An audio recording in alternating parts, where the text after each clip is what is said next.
Iran suffers a tough defeat after Syria seizes 226 grenades and Lebanon sends tanks to the south. In the last hours of July 21, 2026, the Syrian General Authority of Borders and Customs announced the seizure of 226 RGC-type grenades on the main land route between Damascus and Beirut.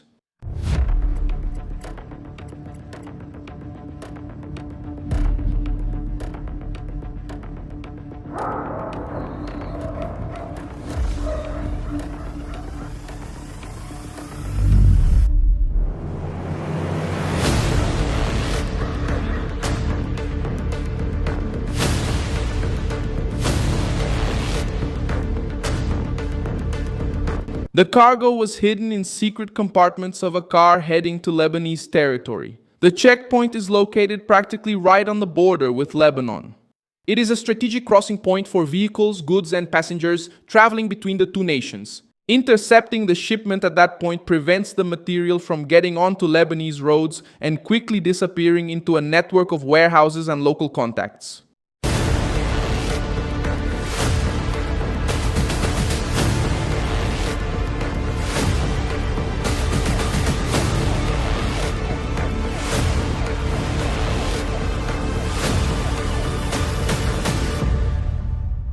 In the photograph released by the Syrian customs, hundreds of pieces appear packed and organized on a large table.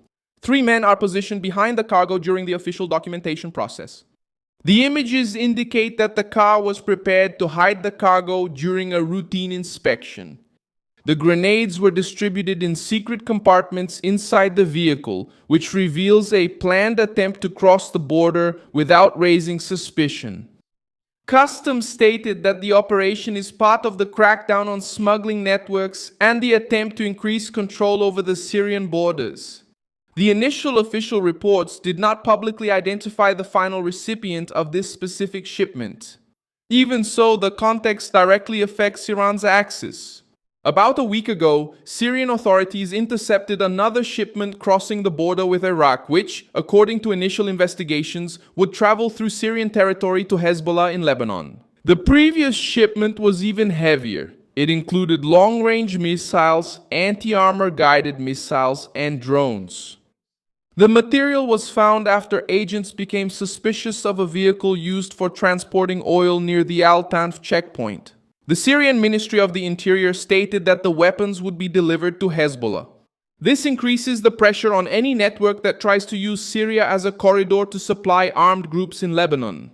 For Iran, which supports Hezbollah as its main ally in that region, losing successive shipments means spending resources without being able to get the material to its destination. While the Syrian route was blocked, armored vehicles and at least 1 Lebanese army tank began to enter Zaltar al-Gharbiyeh in southern Lebanon.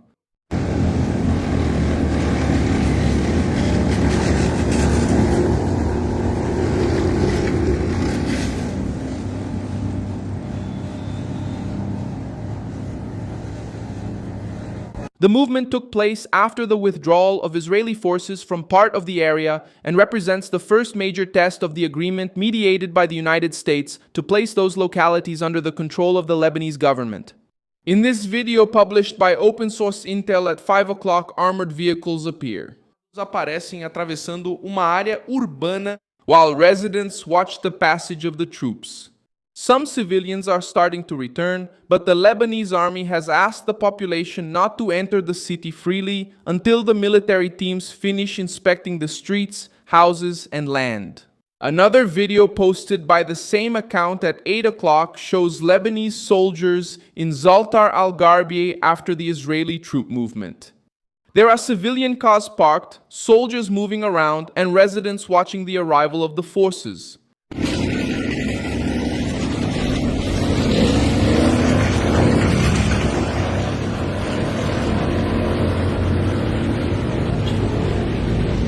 It's not just about swapping one flag for another. The Lebanese army was given the task of controlling access points, searching for weapons, and preventing armed infrastructure from being reactivated among the buildings. The plan calls for Lebanese troops to take over areas vacated by Israel and remove weapons and Hezbollah installations. Israel stated that the project will be carried out in stages and warned that it will respond with force if Hezbollah tries to return. To infiltrate fighters or rebuild military positions in the liberated zones. That's where the tanks sent by Lebanon deepen Iran's political defeat. For years, Hezbollah built its presence in southern Lebanon, presenting its own forces as responsible for the security of the region.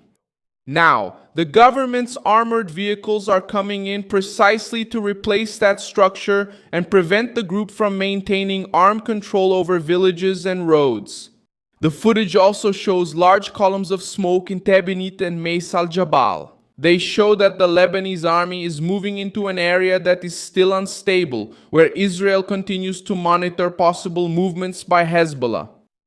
Zaltar al-Gharbiyeh suffered severe destruction during the fighting. The mayor of the city stated that more than half of the town was destroyed and that the remaining houses have suffered serious damage. The Bible is